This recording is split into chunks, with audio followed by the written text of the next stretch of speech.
भाई, सामने वो मस्जिद निमरा है और एक सारा मैदान अरफात है। जबल रहमत मैदान अरफात के दरमियान में है और इर्द गिर्द जो है तकरीबन 10 किलोमीटर तक जो मैदान है वो मैदान अरफात है, जहाँ पर हाजी जो है तकरीबन मस्जिद निमरा में 3 लाख हाजी खुतबा सुनता है और 10 लाख के करीब हाजी जो है वो हज के लिए यहाँ पर आते हैं। 9 जिलहज्जा के दिन मैदान अरफात में हज का खुतबा होता है। जोर और असर की नमाज यहाँ पर अदा की जाती है। मगरिब के वक़्त गुरूब आफ्ताब के वक़्त मैदान अरफात से निकलकर मुजदलफा की तरफ हाजी जबल रहमत के पास, तो आपने वहाँ पे नहर ज़ुबैदा देखी होगी, उसकी दीवार जो है देखी होगी आपने। जो मेरे साथ थे मैंने उनको दिखाई है, जो अकेले गए थे वो पता नहीं देखी है कि नहीं देखी। अभी थोड़ी देर के बाद फिर नहर ज़ुबैदा जो है यहाँ से शुरू होगी। ये पूरे मैदान अरफात में, मुजदलफा में, मिना में, इन सारी जगहों पर ये नहर ज़ुबैदा जाती थी और जहाँ से हाजी जो है पानी वगैरह पीते थे, वुज़ू करते थे। अभी थोड़ी देर के बाद वो नहर दोबारा हमें नज़र आएगी। हाँ, यहाँ पर भी होते हैं ये सारे में। हज सारा होता ही मैदान अरफात, मुजदलफा और मिना में है। वहाँ पर सिर्फ तवाफ होता है। बाकी सारे जो अरकान हज हैं, जिसमें मिना में ठहरना है, मुजदलफा में ठहरना है और अरफात में ठहरना है, कुर्बानी करना है, जमरात शैतानों को पत्थर मारने हैं, वो सारे इन्हीं मैदानों में होते हैं। तो बस दुआ करें जी अल्लाह पाक आप सबको भी हज के मौके पर यहाँ पर लेके आए। जो गरीब लोग हैं, जिनको अल्लाह ने इस्तिताअत नहीं बख्शी है, वो भी अपने वालिदैन को मोहब्बत की निगाह से देखें तो अल्लाह ताला उनको कबूल हज का सवाब अता फरमाता है। अपने वालिदैन को मोहब्बत की निगाह से जो शख्स देखता है तो एक निगाह के बदले उसको एक हज का सवाब मिलता है। ठीक है जी। इसी तरह भाई जब हम आगे जाएंगे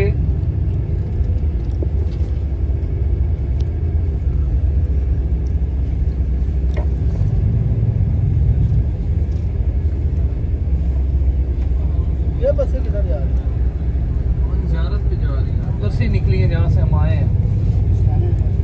सारी ज़ियारत की बसें हैं जो मैदान अरफात से निकलकर अभी मुजदलफा में दाखिल हो रहे हैं और मुजदलफा के बाद जो है मिना होगा, मिना के बाद जो है जमरात।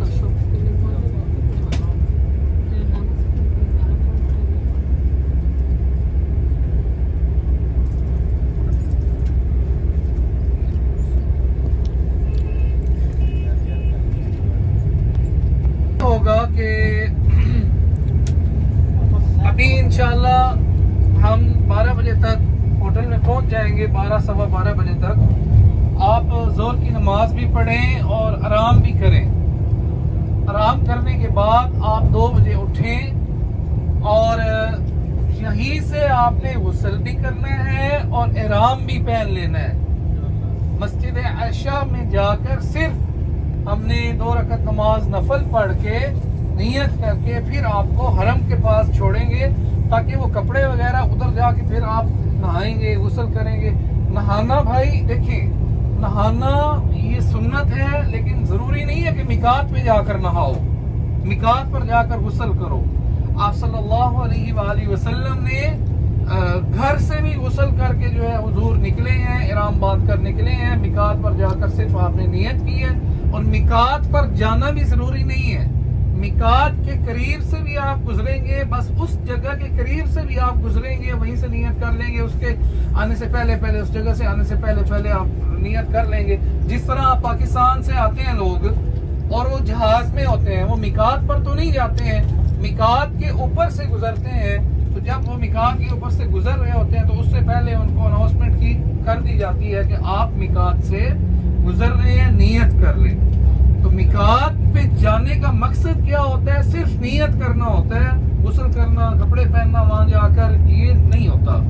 तो आपने यहीं से गुस्ल करके जाना है, यहीं से आपने इहराम बांध कर जाना है। वहां पर जाकर आप 2 रकत नमाज नफल पढ़ेंगे, नियत करेंगे, असर की नमाज वहां पे पढ़ेंगे। उसके बाद आके आपको हरम के पास, हरम के बिल्कुल नीचे आपको छोड़ देंगे। आप उम्रा करके फिर होटल में वापस आ जाएंगे रात को। ठीक है ना जी? ये तरतीब होती है हमारी, हर मर्तबा यही होती है। और कल इंशाअल्लाह फिर आपको मस्जिद जौराना लेकर जाएंगे। ये वो जगह है कि जब आप सल्लल्लाहु अलैहि वसल्लम ने ताइफ को फतह किया था, ग़ज़वा हुनैन के मौके पर आपने यहाँ पर आकर शुहदा को दफन भी किया था। शुहदा की कब्रें भी हैं सहाबा किराम की, और वो कुआं भी है जहाँ से आप सल्लल्लाहु अलैहि वसल्लम ने गुस्ल किया था, पानी पिया था, और सहाबा किराम ने भी पानी पिया था, गुस्ल किया था। और उसके साथ साथ यहीं पर आप सल्लल्लाहु अलैहि वसल्लम ने जंग फतह हुई थी, तो जो माले गनीमत होता है, बकरियां थी और बहुत सारी चीजें थी, वो यहीं पर आपने सहाबा किराम में तकसीम की थी, और यहीं से आपने इहराम बांधा था। जुराना से इहराम बांध के आप सल्लल्लाहु अलैहि वसल्लम बैतुल्लाह। तीसरी जगह पर फिर शैतान आया, तो हजरत इब्राहीम अलैहिस्सलाम ने 7 कंकरियां उठाई और उस शैतान को मारी। तो उन्हीं तीनों जगह पर अभी जो है सतून बने हुए हैं पत्थरों के। दरअसल वो हजरत इब्राहीम अलैहिस्सलाम की याद में हम हज वाले दिन जो है मुसलमान उस शैतानों को पत्थर मारते हैं।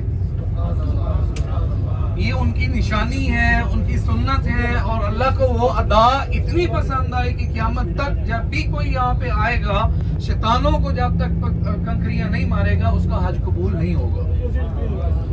और जब तक आप सफा मरवा नहीं करेंगे, हजरत हाजरा अलैहिस्सलाम की अदा ऐसी पसंद आई अल्लाह को, जब तक आप सफा मरवा पर वही अमल नहीं करेंगे जो उन्होंने जमजम की तलाश में, पानी की तलाश में किया था, तब तक आपका उम्रा कबूल नहीं होगा, हज कबूल नहीं होगा।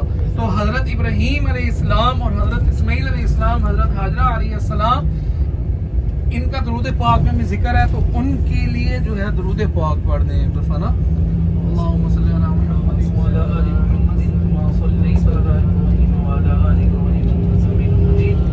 अल्लाहुम्मा बारिक अला मुहम्मद व अला आलि मुहम्मद कमा बारकता अला इब्राहीम व अला आलि इब्राहीम इन्नका हमीदुम मजीद। थोड़ी देर के बाद वो मकाम आपको दिखाई देगा जहां पर हजरत इब्राहीम अलैहिस्सलाम ने हजरत इस्माइल अलैहिस्सलाम को ज़िबा करने के लिए लिटाया था, और उनके ऊपर छुरी चलाई थी, अपनी आंखों पर पट्टी बांधकर उनके गर्दन पे छुरी चलाई थी।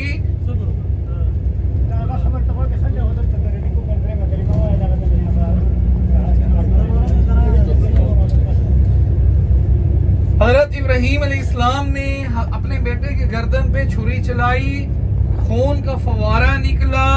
थोड़ी देर के बाद पट्टी खोली तो बकरा, मेंढा, दुम्बा जो है जन्नत से जो हजरत जिब्रील अलैहिस्सलाम लेकर आए थे, वो ज़िबा हुआ पड़ा था, और हजरत इस्माइल अलैहिस्सलाम करीब खड़े होकर मुस्कुरा रहे थे। लेकिन बाप ने अपने बेटे को ज़िबा कर दिया ना, उन्होंने तो छुरी चला दी। अब छुरी का चलना या ना चलना वो किसके हाथ में था? अल्लाह के हाथ में था। अल्लाह ने अपने प्यारे खलील से क्या मांग ली? कुर्बानी ले ली, उनकी कुर्बानी कबूल हो गई। उन्हीं की याद। वो सामने आपको छोटा सा एक मीनार नजर आ रहा है भाई, व्हाइट कलर का मीनार है, और उसके ऊपर छोटा सा ब्लैक कलर का निशान लगा हुआ है। ये वो जगह है जहाँ पर हजरत इब्राहीम अलैहिस्सलाम ने हजरत इस्माइल अलैहिस्सलाम को ज़िबा करने के लिए लिटाया था। वो सामने वाला जो मीनार है नजर आ गया भाई? ये व्हाइट इमारत के साथ सामने मीनार नहीं है, छोटा सा पहाड़ के ऊपर एक छोटा सा निशान बना हुआ है, मीनार बना हुआ है। वहां पर हजरत इब्राहीम अलैहिस्सलाम ने हजरत इस्माइल अलैहिस्सलाम को ज़िबा करने के लिए लिटाया था। दुम्बा ज़िबा हो गया था। हजरत इब्राहीम अलैहिस्सलाम के फर्जंद हजरत इस्माइल अलैहिस्सलाम बच गए थे, और उसी कुर्बानी की वजह से हजरत इस्माइल अलैहिस्सलाम की औलाद में से अल्लाह रब्बुल इज्जत ने हमारे आका मोहम्मद मुस्तफ़ा सल्लल्लाहु अलैहि वसल्लम को पैदा किया। अभी फिर दोबारा भी दिखाई देगा। वो सामने वो पीछे चला गया। ये वो मकाम था, वो अभी दिखाई देगा पीछे, वो दिखाई दे रहा है। यहाँ पर हजरत इस्माइल अलैहिस्सलाम को ज़िबा करने के लिए लिटाया गया था। भाई सुकून आ रहे, मजा आ रहे, ज़ियारत करने का नहीं आ रहा। मैं ऐसे कभी ऊपर कभी नीचे, कभी जोर लगा रहा हूँ, कभी बोल रहा हूँ, कभी क्या, ऐसे मेरी मेहनत रह तो नहीं जा रही ना। अभी आपके इसी हाथ पे, उल्टे हाथ पे एक मस्जिद आएगी जहाँ पर बहुत सारे अंबिया किराम की कब्रें हैं। एक रिवायत में आते हैं 70 अंबिया किराम की कब्रें हैं। उसका नाम है मस्जिद खैफ। ये सारा जो है ये मिना है, मिना चल रहा है। ये हजरत इब्राहीम अलैहिस्सलाम ने यहाँ पर अपने बेटे को ज़िबा किया था, ज़िबा करने के लिए लिटाया था। वो भी मिना का हिस्सा है। अभी भी हम मिना में हैं। अपने आपके दाएं भी मिना है, बाएं भी मिना है। और थोड़ी देर के बाद वो मस्जिद आएगी जो जमरात, हम अपनी जुबान में शैतान कहते हैं, लेकिन अरबी में उनको कहा जाता है जमरात। जमरा कहा जाता है पत्थर को। वो मकाम जहाँ पर वो शैतान को हजरत इब्राहीम अलैहिस्सलाम ने कंकरियां मारी थी, उससे पहले थोड़ी देर पहले जो है छोटी सी मस्जिद आती है जिसका नाम है मस्जिद खैफ। क्या नाम है? वहाँ पर बहुत सारे अंबिया किराम ने नमाज भी पढ़ी है और वहाँ पे उनकी कब्रें भी हैं। अभी आपको दिखाई देंगे उसके मीनार। ये सामने मस्जिद खैफ है। ये मीनार जो आपको दिखाई दे रहे हैं, ये मस्जिद खैफ के मीनार हैं। ये बड़े जो है, हाँ, ये वो सामने मस्जिद खैफ है ना। ये मीनार जो आपको दिखाई दे रहे हैं, ये मस्जिद खैफ है, ये वाली। अभी आप मस्जिद को छोड़ें और मेरी तरफ देखें। सामने आपको बिल्डिंग नजर आ रही है, व्हाइट कलर का गुंबद नजर आ रहा है और उसके छोटे छोटे मीनार भी बने हुए हैं।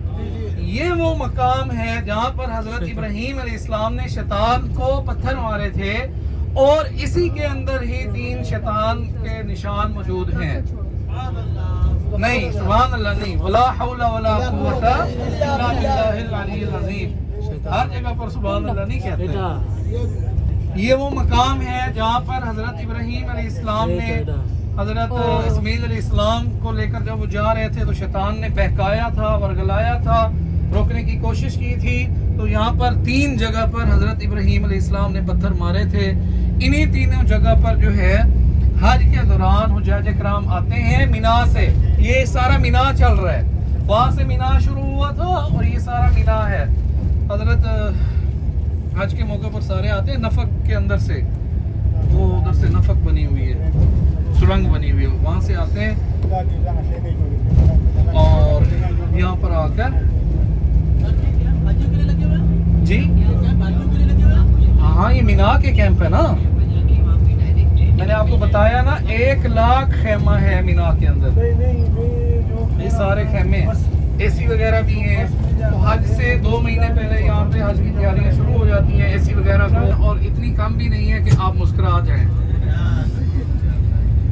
तो अभी हम जन्नतुल मुअल्ला खोल दिया अल्लाह के हुक्म से। एक वो उम्रा, एक जो मैंने आपको मस्जिद जोराना वाला उम्रा बताया है वो उम्रा है, दूसरा ताइफ से उम्रा है।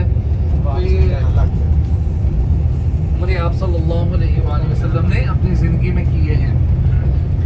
तो कल जो उम्रा हम करेंगे मस्जिद जोराना से, वो मैं आपसे यही गुजारिश करूंगा कि आप वो उम्रा आप सल्लल्लाहु अलैहि वसल्लम के नाम का करें। इसमें बड़ी ही बरकत है। जो भी इबादत करनी चाहिए पहले उसका सवाब आप सल्लल्लाहु अलैहि वसल्लम को बख्शना चाहिए। उसके बाद ये कहना चाहिए कि या अल्लाह उनके वसीले से, उनकी बरकत से, उनकी रहमत से सारे मुसलमानों को इसका सवाब पहुँचा और खुसूसन मेरे रिश्तेदारों को उसका सवाब पहुँचाओ। मतलब आप कुरान पाक पढ़ते हैं किसी को हदिया करने के लिए, सूरह यासीन किसी को बख्शने के लिए पढ़ते हैं, तो उसका तरीका ये है उसको पढ़ के ये कहें कि या अल्लाह पहले तो ये तिलावत कबूल फरमा, फिर इसका सवाब आप सल्लल्लाहु अलैहि वसल्लम तक पहुंचा। उनके वसीले से तमाम अंबिया कराम को, तमाम सहाबा कराम को, अज़वाज मुताहरात को, तमाम मुसलमानों को, और खुसूसन जिसके नाम के लिए आप पढ़ रहे हैं उसको आप उसका सवाब पहुंचाएं। ठीक है, तो ये नहीं होगा कि आधी आधी नेकी सबको दी जाएगी। सबको बराबर बराबर सूरह यासीन की जितनी भी नेकियां बनेगी सबको बराबर बराबर वो नेकियां पहुंचा दी जाएंगी, क्योंकि अल्लाह की रहमत और अल्लाह के खजानों में कोई कमी नहीं है और ना ही कोई कंजूसी है। वो दुनिया